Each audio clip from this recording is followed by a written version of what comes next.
इन्ना लिल्लाहि व इन्ना इलैहि राजिऊन। यकीनन जो रानी पुर के अंदर एक मासूम सी बच्ची के साथ जुल्म, ज़्यादतियाँ, रेप, तशद्दुद, ये मेडिकल बोर्ड की इनिशियल रिपोर्ट ही मैं आपके सामने पेश कर रहा हूँ कि उनकी रिपोर्ट जो निजी चैनल्स पर भी ज़ाहिर हो चुकी है। तो उसी के तनाजुर में मैं ये बात कर रहा हूँ कि जो ये मामला है कि बच्ची के जो है ना वो कब्र कुशाई के बाद जो पार्ट्स लिए गए और दीगर चंद रिपोर्टें रहती हैं, लेकिन पोस्टमार्टम की इनिशियल जो रिपोर्ट्स का हिस्सा आया है उसमें बच्ची के यकीनन ऐसी जो बातें भी ज़ाहिर हुई हैं कि जैसे बच्ची के साथ बदफेली वगैरह भी हुई है। माज़अल्लाह, इन्ना लिल्लाहि व इन्ना इलैहि राजिऊन। यकीनन दुख की घड़ी है और हर आँख अश्कबार है, हर ज़ुबान इस लफ्ज़ की सख्त तरीन अल्फाज में मज़म्मत करती है और हम भी इस इंतहाई गिनाहों ने गिरे हुए, नाक़ाबिल माफ़ी, नाक़ाबिल तलाफ़ी और क़यामत सुगरा का मंज़र पेश करने वाले और कतई तौर पर सज़ा देने वाले वाक़ये पर सख्त तरीन अल्फाज में मज़म्मत करते हैं और मुलविस अफराद को कड़ी से कड़ी इबरतनाक सज़ा दी जाए ताकि आइंदा किसी बंदे की इस तरह की जुर्रत ना हो। और ऐसे कबीला जो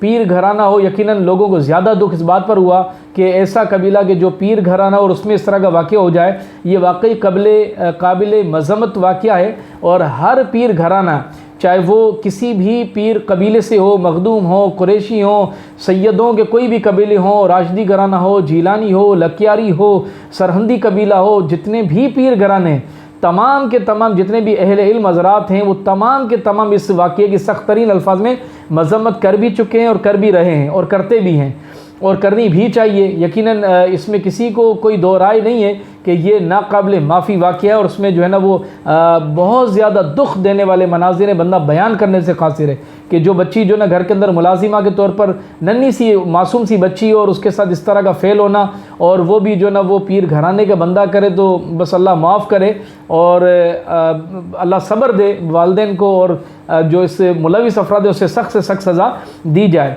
लेकिन इस वाक़ये की आड़ में चंद लोग जो हैं वो कुल सादात घराने, जो सैयद घराने हैं, पीर कबीले हैं, पीर खाने हैं, उनको गालियां देने लग गए हैं, बदतमीज़ियाँ करने लगे हैं। तो ये कहाँ का इंसाफ है? यकीनन जी शऊर जी अक्ल बंदा जो है ना इसकी भी मुखालफत करेगा। तो क्या हज़रत इमाम अली मक़ाम इमाम हुसैन रदी अल्लाह ताला अन्हु के लश्कर पर तीर चलाने वाला यजीदी काफ़िले का बंदा अमर बिन साद के जिसका वालिद सहाबी रसूल है और वो सहाबी रसूल के जिसके लिए नबी करीम अलैहिस्सलाम ने फरमाया कि साथ तुम पर मेरे माँ बाप कुर्बान हो जाएँ, और वो मुस्ताजिब दावा सहाबी के जिसकी दुआ अल्लाह की बारगाह में मकबूल है, और वो सहाबी जिसे जन्नत की बिशारत नबी पाक अलैहिस्सलाम ने दे दी हो, वो अशरा मुबशरा का सहाबी, क्या उसके बेटे के बुरे फ़ेल की वजह से हम बाप की मुखालफत कर दें?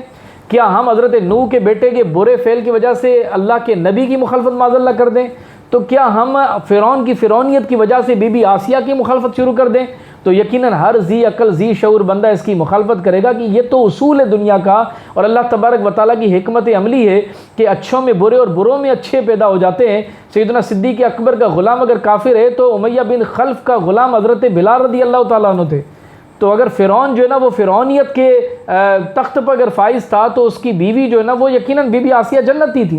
वो नेक खातून थी जिसने हज़रत मूसा की भी परवरिश की। तो अंदाज़ा कीजिए कि तो क्या हम किसी बुरे के फ़ेल की वजह से उसके घराने के अच्छे लोगों की, अच्छे कबीले की मुखालफत नहीं कर सकते? तो बहुत सारे क्या दारुल अमान के अंदर इतने बड़े वाक़यात होते हैं तो हमने उसकी मुखालफत नहीं की? यकीनन की। तो जो मुलविस अफराद हैं, जिस कौम से उनका ताल्लुक़ है, क्या उस कौम को गालियाँ देना शुरू कर दें? APS के अंदर जो इतना बड़ा वाक़या हुआ, आर्मी पब्लिक स्कूल के बच्चों का वाक़या हुआ, जो आज तक वो वाक़या भूल नहीं सकी पाकिस्तान की कौम, तो उसके अंदर जो मुलविस जो दहशत गर्द थे, तो उसकी अगर वो ज़ात को अगर जो है ना वो उछाला जाए, पूरी कौम को क्या गालियाँ देना शुरू कर दें? तो क्या मतलब जितने भी जुर्म करने वाले मुजरिम हैं उनकी ज़ात सिर्फ जुर्म करने वाला मुजरिम की हैसियत से होती है, उनकी शनाख्त सिर्फ जुर्म होती है, कोई ज़ात कोई कबीला नहीं होता। उसका वो बुरा फ़ेल हमारे कुनरी शहर के अंदर जो है ना वो चंद दिन, मेरे हिसाब से 3 से 4 दिन पहले ये रिपोर्ट आई है, मीडिया पर रिपोर्ट भी उसकी मौजूद है। एक जानवर से बदफेली करने वाला भील कौम का बंदा था। तो क्या हम पूरी भील कौम को गालियाँ देना शुरू कर दें कि वो मतलब इतना जो गाय की से बदफेली का वाक़या हुआ है तो जानवर से, तो क्या हम उसे गालियाँ देना शुरू कर दें? इसी तरह से यहाँ पर बहुत सारे जो ना वो ऐसे वाक़यात गुज़रे हैं जो एक अगर पीर घराने के अंदर वाक़या हुआ है तो पूरी कौम उसकी मुखालफत करती है, मज़म्मत करती है। इसमें कोई दो राय नहीं है कि इसमें जो ना सख्त से सख्त सज़ा दी जाए उस मुलविस फ़र्द को। लेकिन ये कहाँ का इंसाफ है कि सैयद कबीलों के जिसके अंदर बड़े बड़े बुजुर्गान दीन गुजरे हों, क्या आप माज़अल्लाह सैयद कबीलों को गालियाँ देते हैं तो वो गाली हज़रत शाह भिटाई को नहीं लगती? کیا وہ حضرت شاہ اپنا قلندر شہباز لال عثمان مروندی رحمۃ اللہ علیہ کو نہیں لگتی؟ تو کیا سید سادات کے بڑے بڑے جو بزرگان دین گزرے سچل سرمس کو نہیں لگے گی؟ جو وہ تو حضرت عمر فاروق اعظم کی اولاد ہیں، کیا پیر گھرانے کو گالیاں دیتے ہیں؟ تو ان بڑے بڑے بزرگوں کو مطلب یہ کیا گالیاں معاذ اللہ نہیں لگتی؟ کیا وہ علماء، وہ مشائخ جنہوں نے وطن عزیز کے لیے کام کیا، جس نے دین اسلام کے لیے خدمتیں کی، اپنی جانوں کے نذرانے پیش کی، آپ سادات قبیلوں کو اگر مطلقاً گالیاں دیتے ہو، کیا گالیاں ان کو نہیں لگتی؟ تو یہ انتہائی ناقابل معافی، وہ کام بھی ناقابل معافی جرم تھا، اور اس کی آڑ کے اندر کے سادات اور پیر گھرانوں کو گالیاں دینا یہ بھی ناقابل معافی جو ہے نا وہ حرکت ہے۔ اللہ تبارک و تعالیٰ عقل سلیم دے اس طرح کے لوگوں کو جن کو بس دکھ کم اور گویا کہ موقع زیادہ مل گیا ہے کہ جو ہے نا وہ ہم دینی اور مذہبی معاملے کو اچھالیں۔ کیا دارالعمان، APS اس طرح کے معاملات، تو وہ ایک پنڈت کا واقعہ تھا تو کہ پورے مطلب ہندو قبیلوں کو جو اگر اس کے اندر کوئی اچھے آفیسر یا کام کرنے والے ہم سب کو گالیاں دینا شروع کر دیں، تو یہ مناسب باتیں نہیں۔ اللہ تبارک و تعالیٰ عقل سلیم دے، بچی کے قبر پر رحمت و رضوان کی بارش نازل فرمائے، اور والدین کو صبر جمیل، اس پہ اجر جزیل عطا فرمائے۔